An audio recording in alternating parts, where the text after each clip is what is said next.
Just by a show of hands, how many of you work in the field of data or analyze data as part of the everyday work that you do? All right. Okay. All right. So we kind of use this word data very fluidly throughout our industries.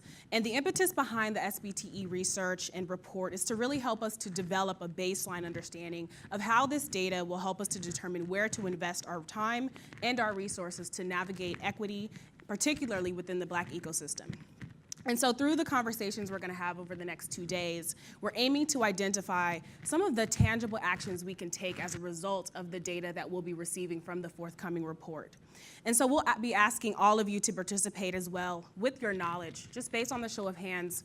Please make sure to use Twitter, use Facebook, use all of our social channels to also contribute to the conversation. And we'll also be hosting several Q&A sessions between today and tomorrow that you can also participate in as well. And also throughout the summit, we're going to be asking you to think critically about these conversations and their significance in the work of converting our understanding of data's greater role in powering the possibilities within our communities here in Chicago as well as beyond. Please, again, use the hashtag SBTE2017 to engage with us this evening. And throughout the summit, we'll also be taking questions online. So we have an incredible roundup of presenters this evening and entrepreneurs who are going to take to the stage to discuss their role in developing frameworks within the Black startup ecosystem. And we're going to first begin with our topic this evening on identifying the cultural blind spots in the Black tech ecosystem. So here's what the data says. There are 1.5 million businesses owned by Black women in the US. Collectively, they generate over $44 billion in revenue each year. And still, funding for Black women has remained undercapitalized. And so when we start to separate the data there and really look at the fundable businesses or businesses that startup founders are creating that can seek out venture capital, what we start to look at is that the average Black woman founder raises roughly $36,000. And to put that into context, when we look at what white male founder groups raise, that average is $1.3 million. So this particular data was actually studied in 2016 by the group Digital Undivided.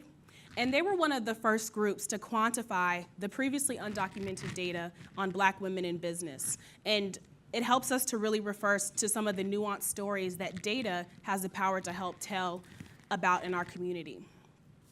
And so I want to take the time to introduce our next speaker, Mico, who is going to kind of help us understand visualizing this data and what this means. Mico's the founder of BI Brains, the leader in enterprise visual storytelling and the BI dashboard formula methodology, where she has trained thousands globally on how to strategically use the power of data visualization to enhance the decision-making process. Please help me to welcome Mico to the stage.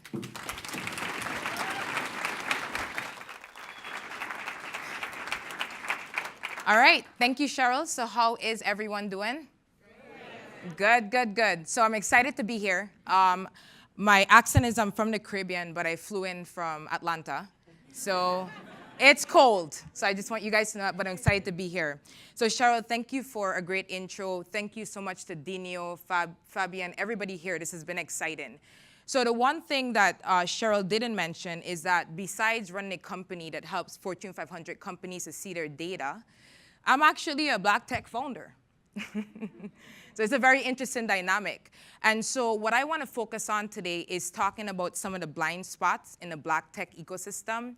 And I'm going to talk to you guys from a place today that's very personal, that I've actually never spoken to people about. So this is a very, very personal presentation, okay? Which is some of the challenges that I face and I'm currently facing while running my company that's growing.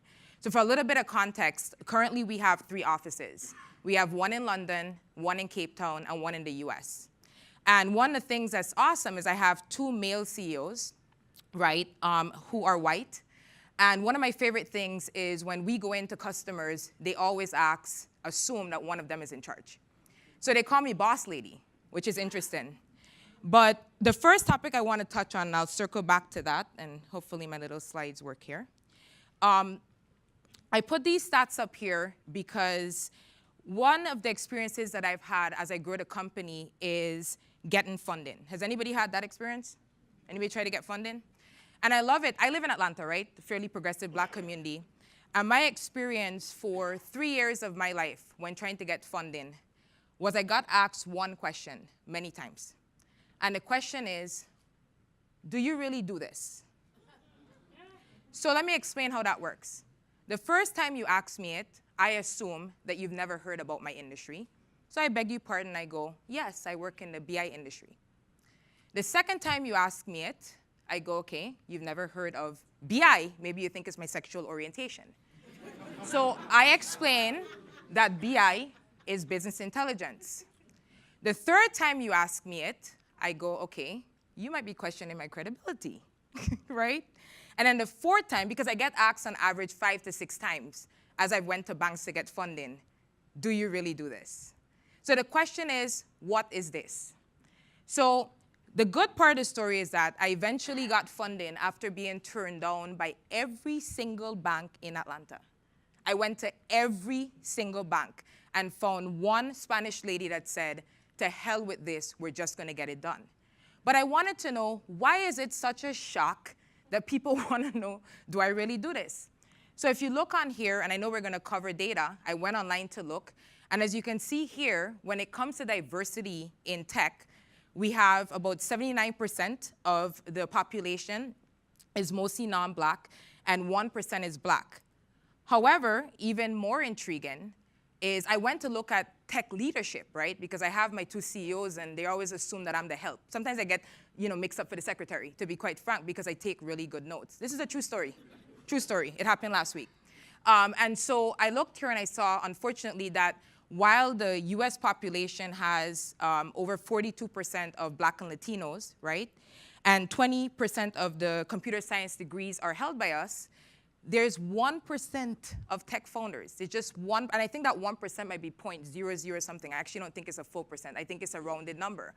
And what I came to realize is that the reason why I get asked this question is because apparently they've never seen anything that looked like me, right? You have to go and ask yourself, like, why are you asking me this question? So what I want to encourage people to do, right, and this is actually an interesting situation, is I want to encourage people we need to get into a space where we're not the anomaly.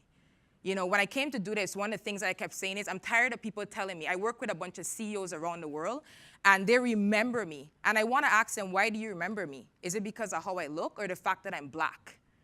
Let's be honest. And I've asked them these questions because I have good relationships. And they go, it's because you're Mico. And I go, no, it's not. It's because you don't have any more of me, right? Let's be honest about it. And some of them will admit, no, we don't. So at least they're honest, right? And so again, one of the first things I want to cover is just the fact that, it's interesting that we don't have people that look like us, and that's something that really needs to be addressed. The second thing that I want to cover is something that's really disturbing that happened to me when I started my career. And this one is very, very touchy, okay? I came to the US and I started out as a consultant in New York. And because of my accent, people quickly identify and they go, where are you from? Now again, I'm all about questions. Go ahead and ask me everything you want. So I go, yeah, I'm from the Caribbean. What would happen though was I would actually see a shift in energy and a shift in how people started approaching me. So they quickly distinguished that I was not African American, and they kind of separated me off into this interesting group. Now, what was even more disturbing, right, is that they somehow assumed because I was not African American, they were going to get something different that may have been more positive than others. I witnessed this over and over again. And just so we're clear, not just in the United States of America, I witnessed this in Australia, I witnessed this in Africa, I witnessed it in Zurich, I witnessed it in London, I witnessed it even in South America, in Mexico, and in Canada. Very, very interesting, because they asked me, so are you American? I go, American as in African American, or what are you asking me here, right? And I go, no, I'm Caribbean. And so I bring that up because this is really a challenge. And to be honest with you, being on the side of it where people give favorable feedback, I've actually worked with some of my friends to say, look, how do we address this? Like, why is there a negative connotation if you're African American, right? And not being from the US, I honestly don't know. But it's something that I want to make people aware of, that there is some type of stigma that exists. And I think we as a whole have to make sure that we are always setting the bar very high. That's number one.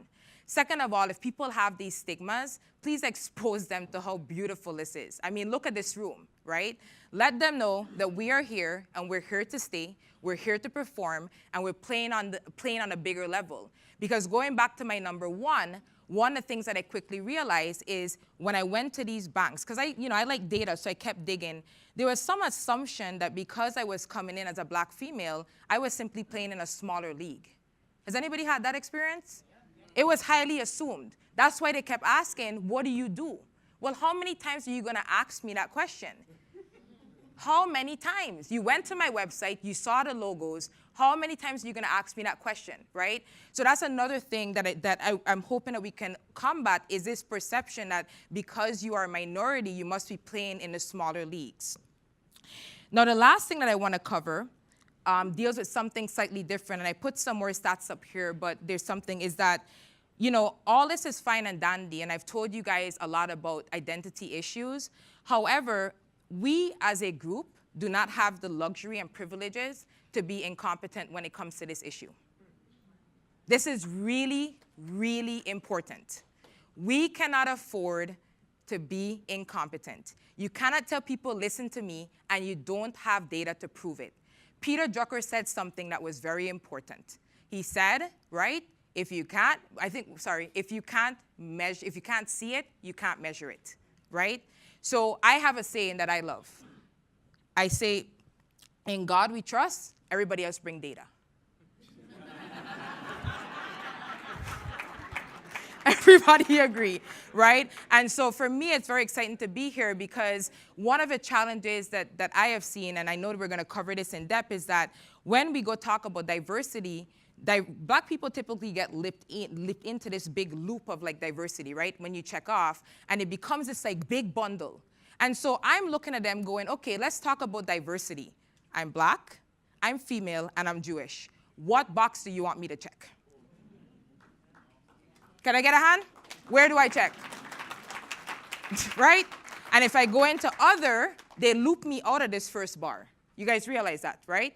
So I just sit down there, and honestly, I go, black, African American, I'm not sure. But can you just make sure I get in the right loop?